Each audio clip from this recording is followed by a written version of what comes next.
With 3 days down in the week, you are poised for an incredible end to your week. I want to get you thinking, though, on a couple of ideas. 3, actually, to be specific. If you are 2 to 3 weeks out from the start of school, here are 3 ideas that you really need to start putting some thought into. Number 1, putting together a family vision. Essentially what you're doing is answering the question, how do we want to be this year?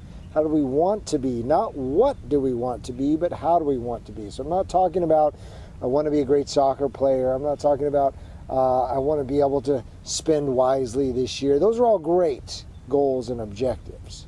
But essentially the vision question defines a direction that your family is hopefully headed in. So I'm looking for words that kind of connotate a feeling. Things like we hope to be happy, we hope to be enthusiastic, we hope to be motivated, feel challenged, stay connected, those types of words. Now, I haven't yet met a family, and I've done this now with literally hundreds of families, some of the coaching that we've done together, where we sit down and put the vision statement together. I haven't had a single family say, I hope we are stressed out, anxious, okay, depressed, and feel completely separated from each other.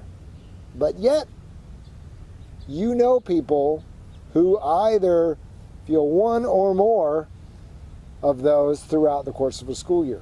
Right? It just kind of sneaks up on you. So when you answer the question, how do we want to be, it really answers a whole lot of other questions for you. When all of those extracurricular opportunities start to find their way into your home, and when you're considering taking that trip that you really hadn't planned for, when you're thinking about whether homework is a priority or maybe we should just let the kids go on their own this weekend and, this, that, and the other. A lot of those decisions are really answered when you put together the vision statement. Okay? Because if homework is a priority or sitting down together as a family is a priority because your vision is, hey, let's stay excited, let's stay motivated, let's stay connected. If that's the vision, then those decisions about when and how often we should get together as a family become quite easy. I'm going to suggest that you sit down at least once a week to have what I call the weekly check-in. This is leading us into idea number 2. Different from a family meeting, which might have been parents on one side of the table, kids on the other side of the table, and there's a problem we need to solve as a family, so let's sit down, and parents, we're going to tell the kids, this is how we're going to solve the problem, and end of the meeting, done, let's move on. The weekly check-in, something completely different. Really, the idea behind the weekly check-in is let's get together, let's celebrate the things that have happened, the highlights over the past week. Let's talk about what our goals are for the coming week, some of the different places that we are really putting in significant effort to try and achieve what it is that we're working towards, and then just an acknowledgement of the people in the family. Okay, simply turning to the person on your left is the easiest way to do this, and simply saying, hey, thank you for being ready to go to school on time. Thank you for helping me out with dinner this week. It was really great to be alongside of you in the kitchen and us put together the meal, as a family. So simple acknowledgments, simple ways of recognizing the people in your family that will help you to stay connected. Keep coming back to that word. It's one of the 3 C's: confidence, connectedness, or connection, and challenge. Okay? One of the 3 important C's that I feel like are critical going into the middle school years and keeping kids on the track towards really thriving, right? And then kind of on the opposite end then when they get out into high school and they're moving forward. So one of the important C's. The last idea that I want to share with you today, because I feel like it is more for the kids than for the parents, but parents, you can take part in it as well, is what I call the mind map. So again, 2 to 3 weeks out from school, don't really need to do it further out because it doesn't make sense.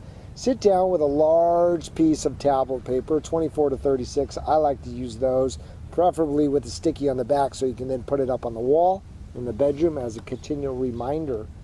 Essentially, child's name goes in the center, and then start to draw lines out from the center, and at the end of one line you can put dreams, circle around that. Another one, strengths. Another one, challenges, things that I want to achieve. You can, any number of circles, but those 4 or 5 are good to start with. And then from there, the dreams, what are the dreams for this year? And again, this is something that you can work with your child to create, So if they run out of ideas, you can maybe ask a couple of questions. And what are some of the things that you thought about wanting to do last year? What are some of the things, remember you were good at in the strengths category? And those can be academic strengths, but they can also be extracurricular things.